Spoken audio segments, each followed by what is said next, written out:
MLC సీట్ల విషయంలో CM Revanth రెడ్డికి హైకమాండ్ జలకిచ్చిందా? రేవంత్ రెడ్డి సిఫార్సు చేసిన నేతలకు హైకమాండ్ షాక్ ఇచ్చిందా? ఈ విషయంలో మీనాక్షి నటరాజన్ మార్క్ స్పష్టంగా కనిపించిందా?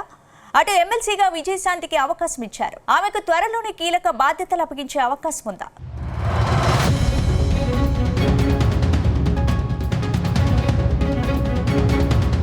తెలంగాణ కాంగ్రెస్ లో రాజకీయాలు రోజుకో మలుపు తిరుగుతున్నాయి. ఇన్నాళ్ళు ఎవరికి వారే అన్నట్టుగా వ్యవహరించిన నేతలు కొత్త ఇన్ఛార్జ్ మీనాక్షి నటరాజన్ వచ్చాక గప్చుపయ్యారు. అంతేకాదు, పదవుల విషయంలో మీనాక్షి నటరాజన్ మార్క్ స్పష్టంగా కనిపిస్తుంది. ఇటీవల ఎమ్మెల్సీ అభ్యర్థుల ఎంపికలో సీఎం రేవంత్ రెడ్డి సిఫార్సులు చెల్లలేదని ప్రచారం సాగుతుంది. వాస్తవానికి సీఎం రేవంత్ రెడ్డి తన వర్గంగా ఉన్న ప్రభుత్వ సలహాదారు వేం నరేందర్ రెడ్డి, ఫహీం, అద్దంకి దయాకర్, ఎస్టీ కోటాలో విజయాబాయి పేర్లు సిఫార్సు చేసినట్లు చెబుతున్నారు. ఇందులో కేవలం అద్దంకి దయాకర్ కు మాత్రమే హైకమాండ్ గ్రీన్ సిగ్నల్ ఇచ్చింది. అది కూడా కొప్పుల రాజు మద్దతు ఉండడం కారణంగానే ఆయనకు పదవి దక్కిందన్న ప్రచారం పార్టీ వర్గాల్లో జోరుగా సాగుతుంది. మిగతా ఇద్దరు అభ్యర్థులైన విజయశాంతి, శంకర్ నాయక్ విషయంలో మీనాక్షి నటరాజన్ చక్రం తిప్పారని టాక్ వినిపిస్తుంది.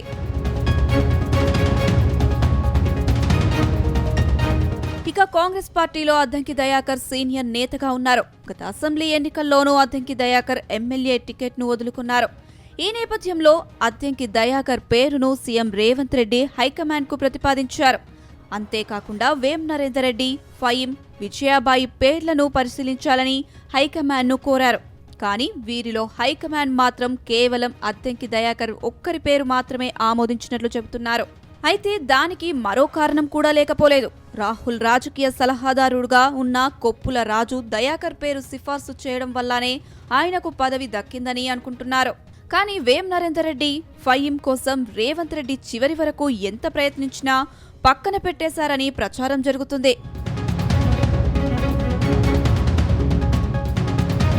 మరోవైపు ఉమ్మడి ఖమ్మం జిల్లాకు చెందిన విజయబాయికి ఎమ్మెల్సీ సీటు కోసం మంత్రి పొంగులేటి తీవ్రంగా ప్రయత్నించారు. ఆమె మంత్రికి ముఖ్య అనుచరాలుగా ఉన్నారు. అయితే మొదట్లో ఆమెకు ఎమ్మెల్సీ ఖాయమని ప్రచారం సాగింది. కానీ మాజీ మంత్రి జానారెడ్డి ఎంట్రీలో కథ అడ్డం తిరిగిందట.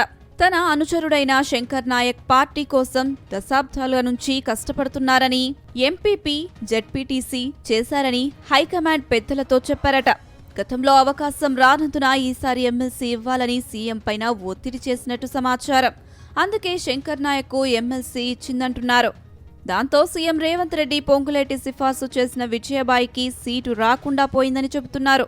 అటు మైనార్టీ కోటా నుంచి ఫహీంకు సీటు కోసం రేవంత్ రెడ్డి గట్టిగా ప్రయత్నించినా హైకమాండ్ పట్టించుకోలేదని సమాచారం. పైగా అదే మైనారిటీ కోటా నుంచి షబీర్ అలీకి ఇవ్వాలని జానారెడ్డి కూడా సిఫార్సు చేసినట్లు తెలుస్తుంది. పైగా రాష్ట్ర ఇన్ఛార్జ్ మీనాక్షి నటరాజన్ రూపొందించిన ఫార్ములా కూడా రేవంత్ ప్రయత్నాలకు గండి కొట్టేందుకు కారణమైందని చెబుతున్నారు. ఫహీం ఇప్పటికే ఒక పదవిలో ఉన్నందున మళ్లీ ఎమ్మెల్సీ ఇవ్వడం కుదరదని మీనాక్షి సైతం స్పష్టం చేయడంతో రేవంత్ కు దారులు మూసుకుపోయాయంటున్నారు.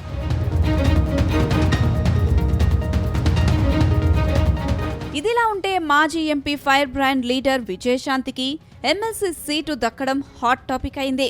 రాష్ట్రంలో కాంగ్రెస్ పార్టీ అధికారంలోకి రాగానే విజయశాంతి సైలెంట్ అయ్యారు.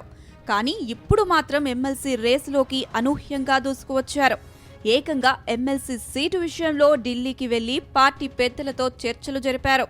తాను పార్టీకి చేసిన సేవలను చెప్పుకున్నారు. దాంతో ఏఐసీసీ ప్రధాన కార్యదర్శి కేసీ వేణుగోపాల్ కోటాలో ఆమెకు ఎమ్మెల్సీ వచ్చిందని పార్టీ వర్గాలు చెబుతున్నాయి.